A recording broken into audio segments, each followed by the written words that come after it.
You ask Tiger to solve.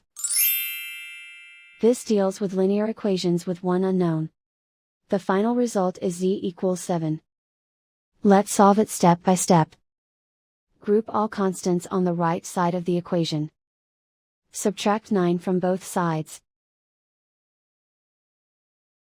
Simplify the arithmetic.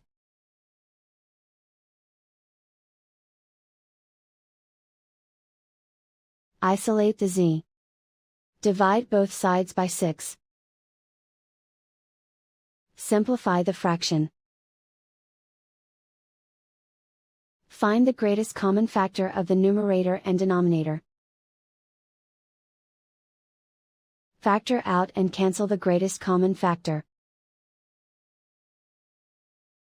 And so the final result is z equals 7.